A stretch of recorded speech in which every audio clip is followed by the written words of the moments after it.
Hosea. Israel बोचता त्या देवांचें निसणटण. चॅप्टर 10. इस्रायल खूब फळां दिता तसली एक तोकतोकीत दाख वेल जावंक पावलो. जितलीं ताची फळां वाडटालीं तितलो ओदीक तो वेदी बांदीत गेलो.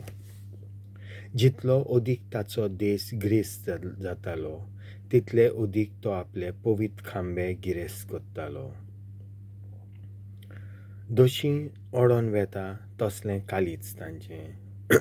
देखून आतां तांणी हाचें फारीकपण दिवचें पडटलें.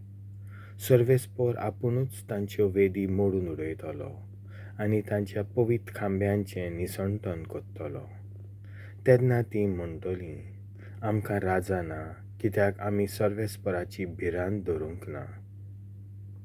पूण राजाय जाल्यार आमचे पासत कितें म्हूण करूंक शकता? तांच्या तोंडांत पोलकी उतरां खोटे सोपूत दिवन करार करतात. अशें तांचे नितीचे nirnnoi खरें म्हणल्यार शेतांतल्या खोलयांनी वाडटा तसलो vikari नेर.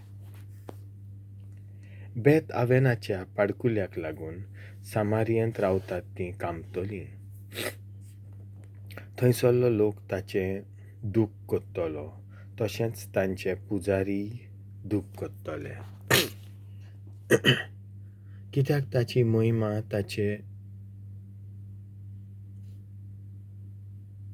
ताचे थावन उबून गेली. श्रेश्ठ राजाक मानाचें दान कशें पाddकुleak आसिरियेक उबारून वतले. एफ्रायम लोजेचीं फळां खावंक पावतलो आनी आपणे भोजलेले मुर्तीची इस्रायलाक लॉज भोगतली. सामारियेचो दीस सोंपलो. जशें तोंड व्हांवत्या व्हाळार तसो तिचो राजा उदकाच्या लोटान व्हांवून वेतलो. अवेनाच्या उंचल्या जाग्यांचें निसणटण जातलें. हेंच तें इस्रायलाचें पातक कांटे आनी कांटेऱ्यो तांच्या वेदींचेर वाडटलीं. तेन्ना तीं पर्वतांक म्हणटलीं, आमकां धांपात आनी दोंगरांक आमचेर पडात.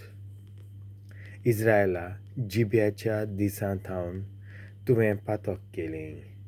थंय तीं तशींच रावलीं आनी झूज गुन्यांवकारांची पाट जिब्याक धरचें ना कितें? हांव येतलों आनी तांकां खास लायतलों. तांच्या दुपेत खुणा खातीर राष्ट्रां तांचेर झुजूंक जमा जातलीं.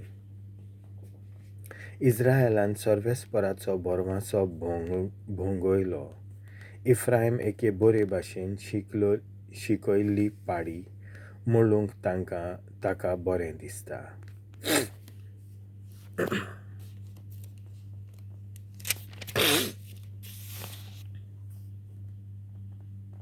ताचे नाजूक मानीचेर हांवें जूम घालूंक ना. पूण आतां हांव एफ्रायमाक कामाक लायतलों.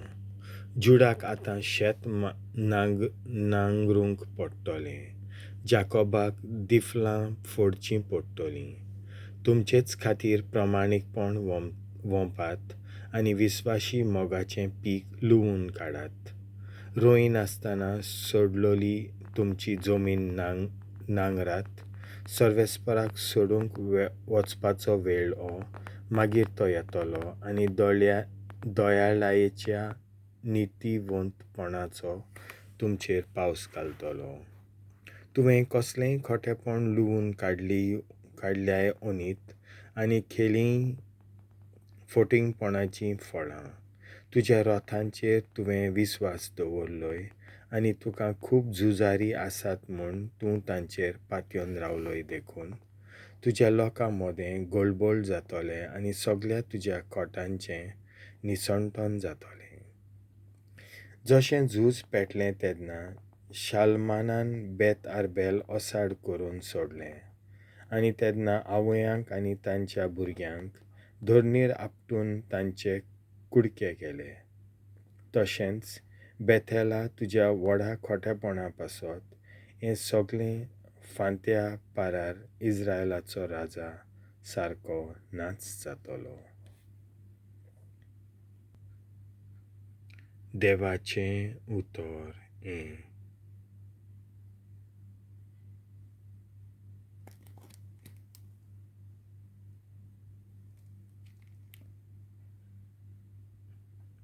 देवाचें उतर